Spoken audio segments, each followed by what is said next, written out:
สบายดีเดี๋ยวนี้ก็6 โมงครึ่งตอนเช้าตื่นขึ้นมาได้ยินเสียงฝนตกแฮงอันนี้ก็สิเป็นห้องแฮมโชคไซพรเขามาเช่าคืนหนึ่ง300,000เพิ่นก็สิมีทีวีตู้เย็นมีเอซีแล้วก็ห้องน้ำธรรมดาเนาะ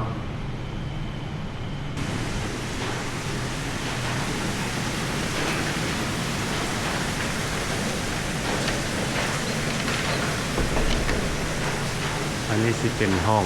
204B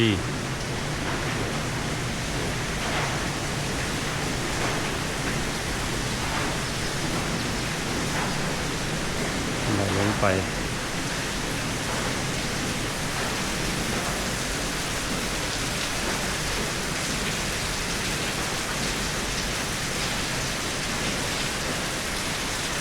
ทำมาอยู่ชั้น2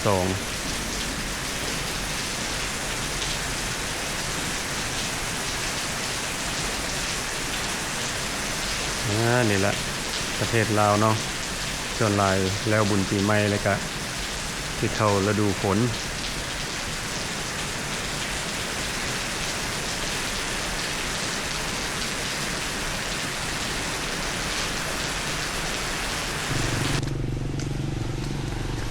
แบบนี้ฝนยังตกค่อยๆเขาก็เลยออกมายางเล่นอันนี้ก็สิเป็นบ้านคนสะอาด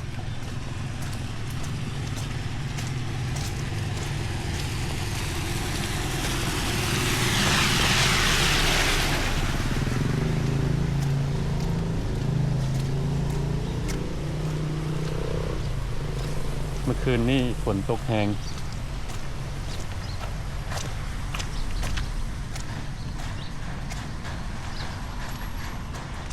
ห้องน้ำอยากขึ้นหน่อยนึง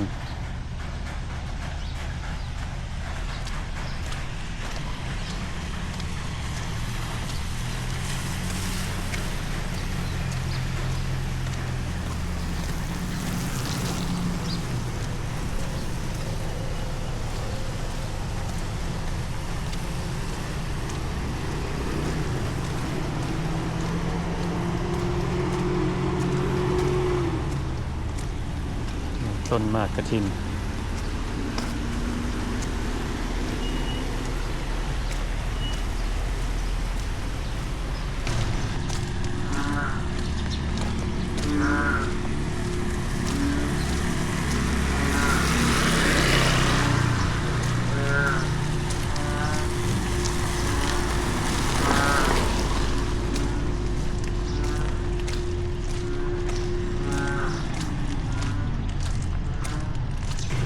ก็สิเป็นบ้านสีบุญเฮืองตอนเช้ามีหลายคนก็ไปเรียกไปงานบางคนก็ไปส่งลูกอยู่ห้องเรียน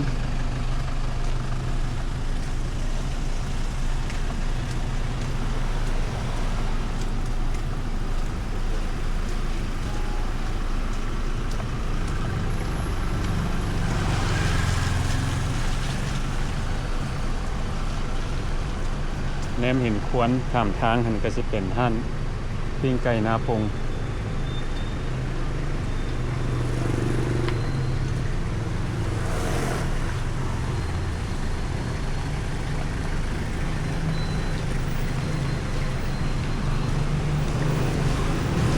ทางนี้มีรถหลายเนาะ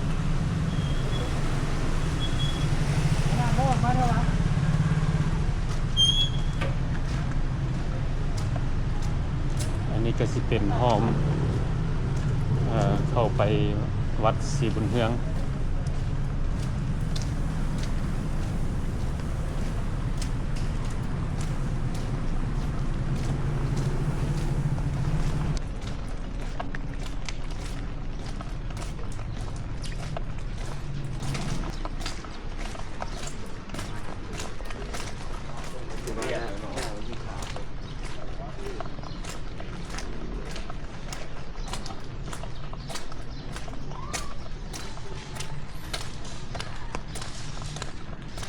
อันนี้ก็เป็นทางในวัดศรีบุญเฮือง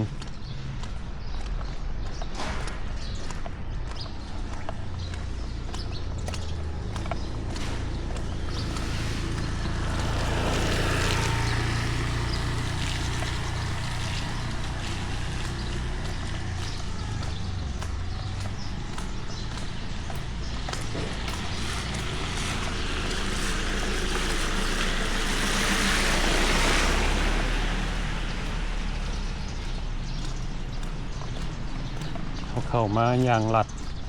เพราะว่าบ่อยากย่างอ้อมไปจนทางใหญ่เนาะมันไกลเกิบเอาย่างเข้ามาทางในวัดนี่ก็เป็นช็อตคัท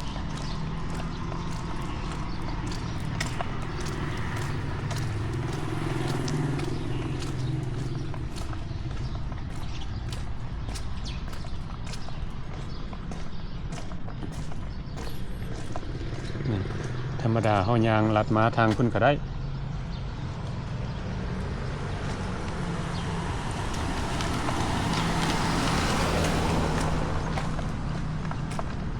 มาทางที่ก็สิเป็นบ้านพี่น้อง A few moments later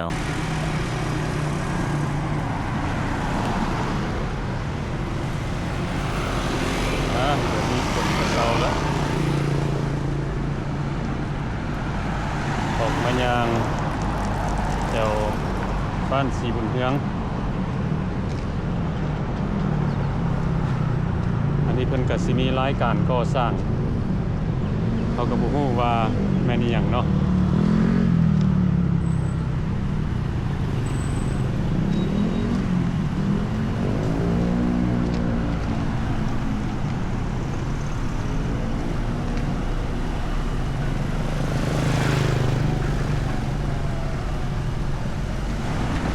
คันเพิ่นแล้วนี่โอ้คักอันนี้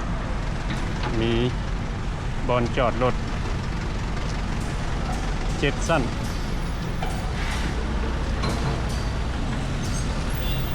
แล้วก็ต่อไปหันก็เป็นสิเป็นตลาดใหญ่กอบเมกาเพิ่นว่าทางในหันสิเป็นแบบบอนช้อปปิ้งแล้วก็มีร้านอาหาร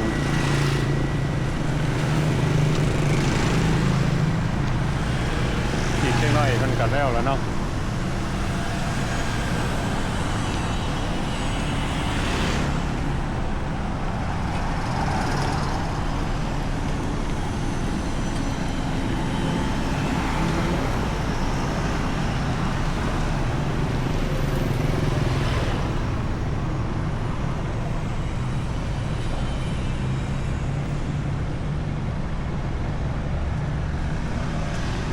สี่แยก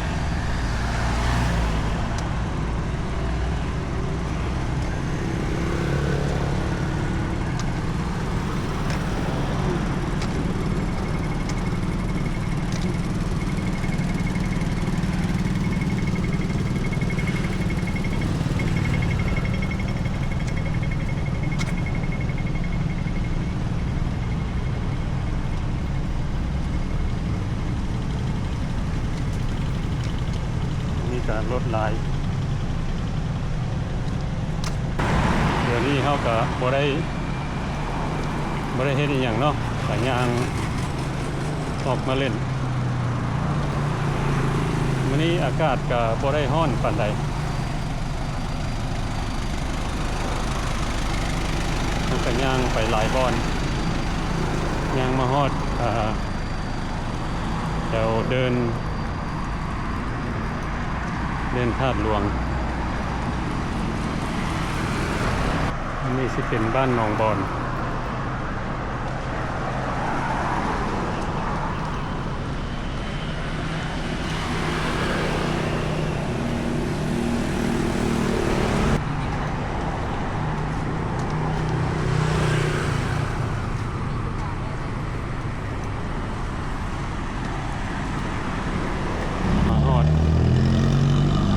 แดงสี่แยกหนองบอน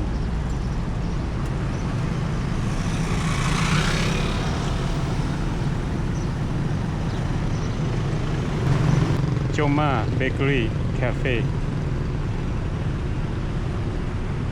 สงสัยอาหารต่างประเทศเนาะ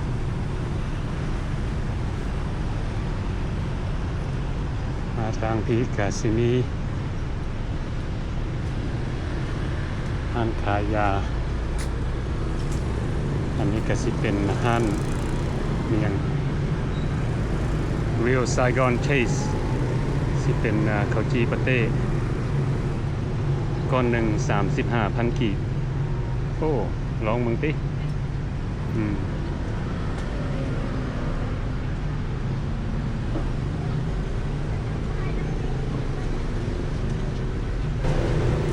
กี่ก้อนหนึ่งนะ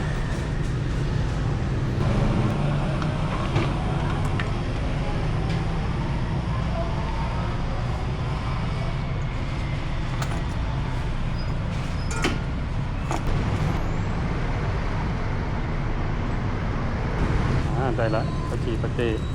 ก้อน 35,000 อันนี้ก็สิเป็นซื้อห้านของเพิ่นมาสู้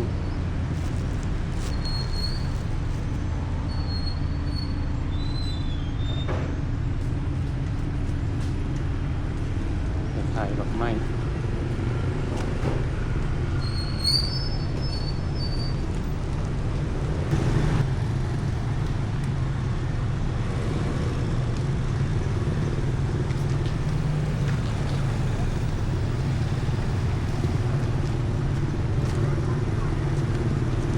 ทางที่ก็สิเป็นแถวตลาดธาตุหลวงซึ่งก็ขายน้ำขายดอกไม้โอ้ดอกไม้เป็นงามหลาย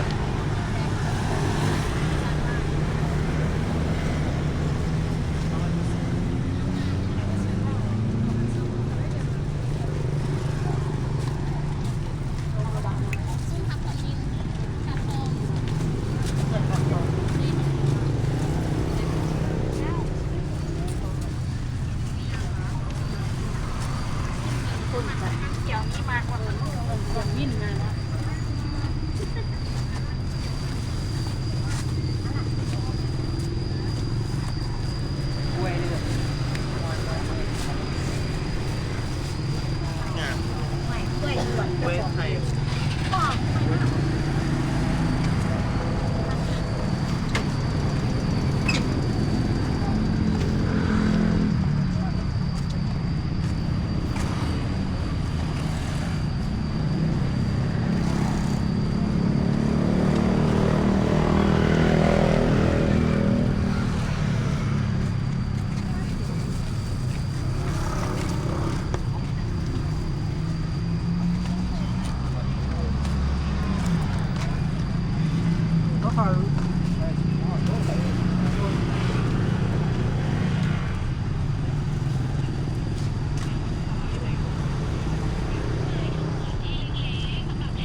สิเป็นตลาดธาตุหลวง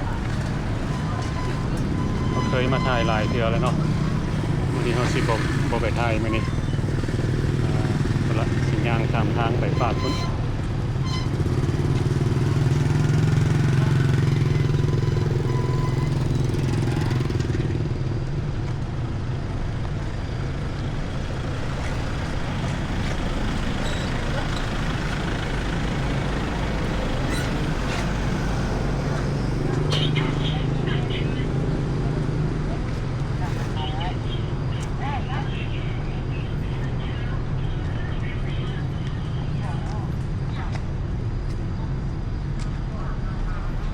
นี่สิเป็นหนองซาแพงเลนพอยต์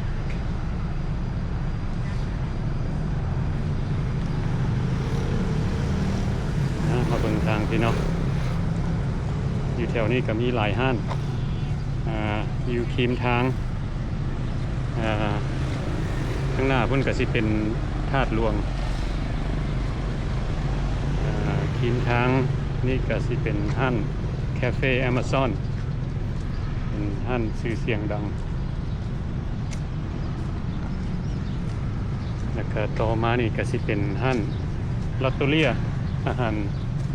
ารฝรั่งนี่ทางพี่ก็สิเป็น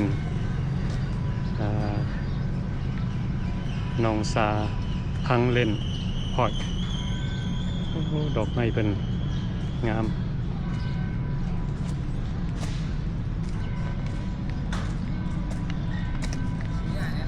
ไปให้พี่น้องได้เบิ่งเนาะว่า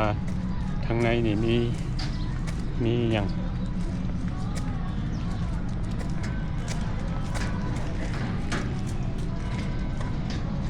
บอนนี้ก็สิเป็นบอนเพิ่นมาบูชา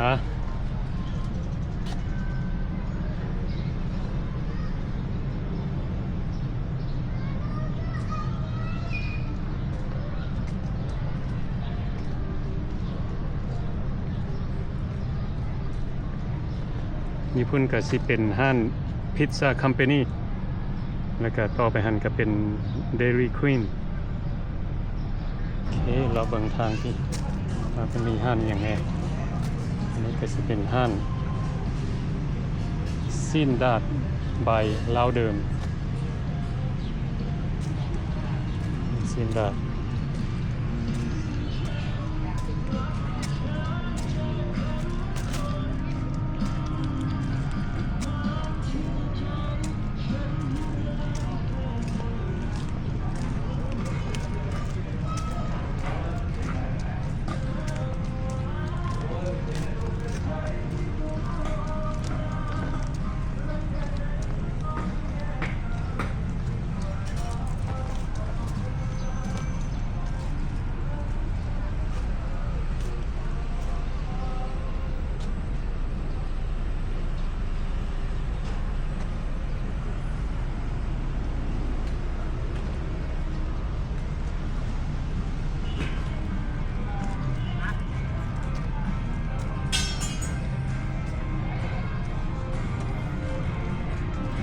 เป็นห้านซินดาด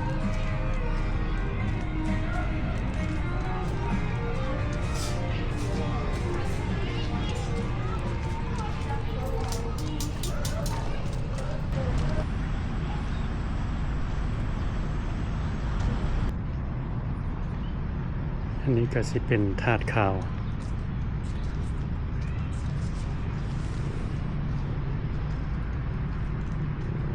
โอ้โหเป็นเฮ็ดงามหลายเนาะนี่มีสงสัยเพิ่นบ่ให้เข้าไปในบ่เนาะเฮาสิบ่ขึ้นไปสิถ่ายอยู่ทางนอกนี้โอ้เห็นดีไซน์เพิ่นเฮ็ดดีไซน์ทั้งลุม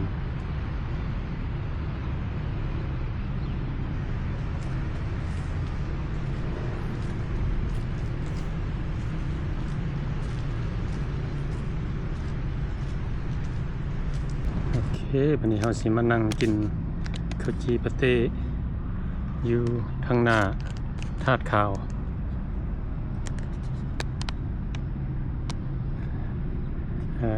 ชื่อของเพิ่นบันหมี่ปาเต้ไซกอน Real Saigon Taste ลองเบิ่งก้อนหนึ่ง35,000 กีบ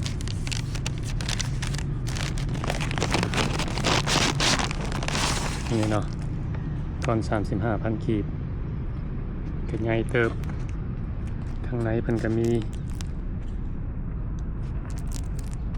มะแตงมีผักมีแฮมลองเบิ่ง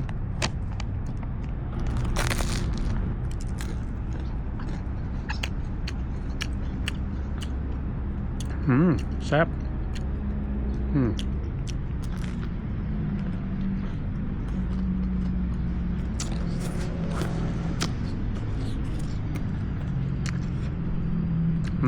แซ่บหลาย อยู่เดินธาตุขาวนี่มันก็มีต้นจำปาหลายต้นเนาะ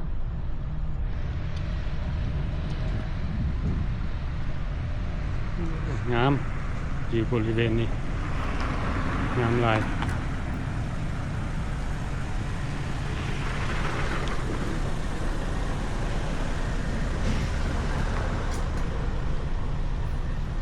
เดินธาตุหลวงมีคนมาเอ็กซิไซส์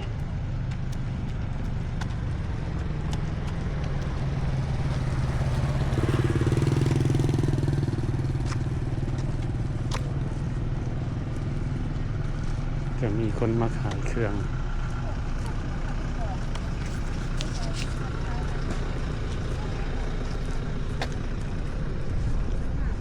เอาน้ำล่าในตุกหนึ่ง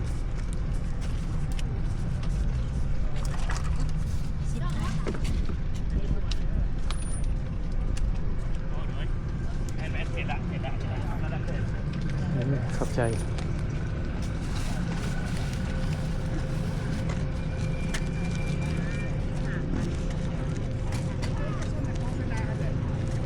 ที่เป็นกระทาย อันนี้10,000เรานี่10 บาท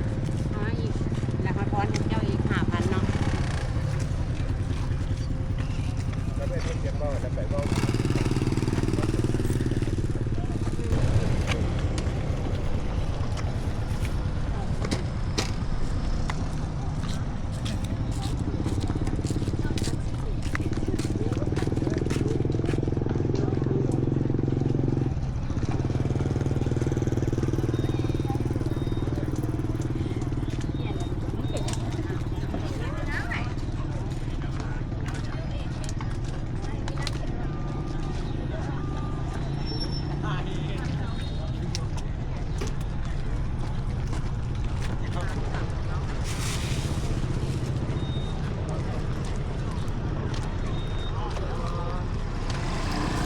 ทำบักทุดินในคายแบบเลย 1 โล2,000 40 โอ้เอา10,000ให้ได้ป่ะ อันนี้อันนกต้มอ่ะหรือ ตุ่มแล้วตุ่มแล้ว ต้มแล้วเนาะ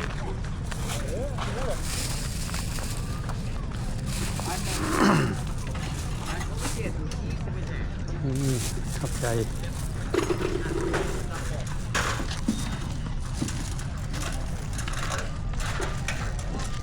อันนี้แหละเดินแถวธาตุหลวงเนาะบอนคนออกมาเอ็กซิไซส์10,000 กี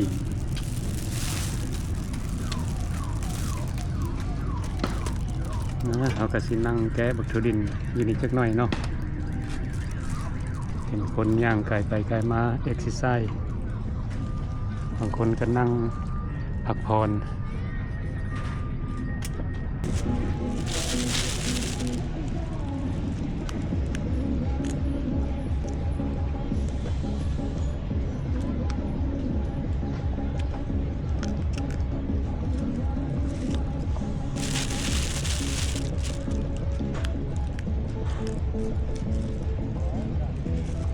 ฝากปีเป็นก็มีเตะบาน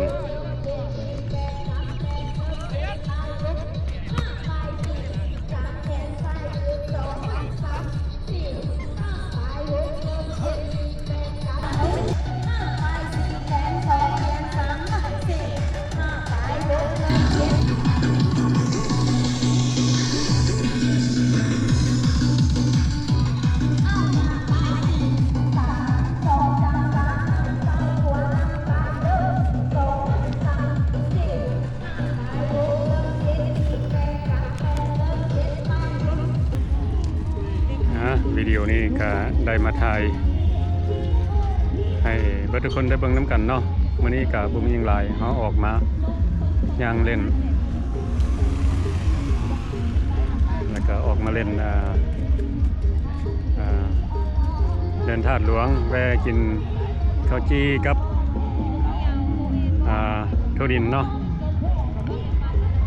อันนี้ก็สิเป็นความสุขของบางคนเนาะสำหรับเฮาเป็นคนแบบบ่หรูหราเนาะหาอยู่หากินแบบซิมเปิลธ ธรรมดาเนาะนี่ละอยู่บ้านเฮาแบบนี้เฮาก็มีความสุขเนาะโอเคขอขอบใจเบิดทุกคนที่เข้ามาเบิ่งวิดีโอของเฮา